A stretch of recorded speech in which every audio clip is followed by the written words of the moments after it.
on va dire, les 20 dernières années de sa vie, et c'est vraiment concentré sur ses films d'animation.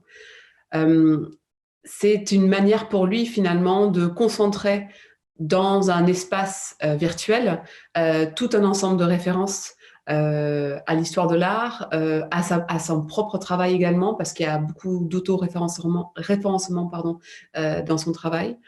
Mais on va également trouver beaucoup de références aux personnes, aux artistes qui l'ont influencé à travers sa vie. Des gens comme Paolo Uccello et tout son travail sur la perspective, mais également Marcel Duchamp, bien entendu. Des gens comme Piero della Francesca, également, qui travaillaient beaucoup autour de la perspective. Des petits clins d'œil à Richard Hamilton, avec qui il entretenait une étroite collaboration.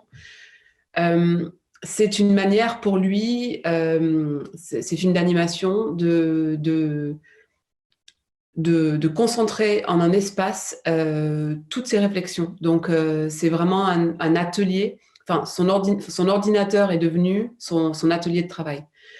Il a commencé en 88 avec un travail avec l'université dans le département Arts et Sciences qui, à la demande du conseil départemental de la Gironde, avait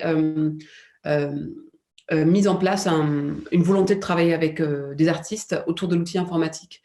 Il s'est entouré d'amis mathématiciens, mais également d'universitaires, pour réaliser une première vidéo qui a marqué en fait le début de toute sa réflexion autour de cet univers informatique. Cette vidéo, qui pour moi est une vidéo quand même très importante parce que ça marque vraiment le début de tout cela, c'est la mise en branle du domaine de la machine agricole, du domaine de Rossella-Vie. Donc c'est la partie basse en fait du grand verre de Marcel Duchamp que Jean Sabrier va mettre en mouvement.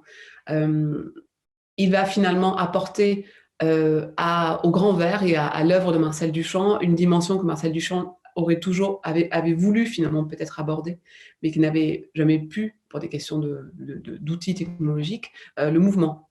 Donc finalement, cette mise en mouvement permettait de décentrer le regard, de créer une mobilité et d'amener le spectateur à voir les choses autrement.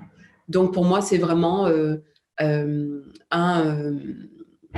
partie très importante de son travail et surtout ce point de départ en 1988. Des années après, Jean Sabrier a continué à travailler sur les films d'animation, s'est complètement auto-formé sur plusieurs logiciels, notamment un logiciel de 3D, Lightwave, et il va produire un objet qui va accompagner les éditions, enfin une de ses éditions Liard, qui est l'objet 3. Sur cet objet 3, il va montrer tout un ensemble de films d'animation qu'il a réalisés dans les années 2000, et notamment une animation qui, pour moi, encore une fois, résume en quelque sorte un petit peu sa pratique et sa manière de voir le travail artistique. Et c'est une œuvre qui s'intitule Furie Noire.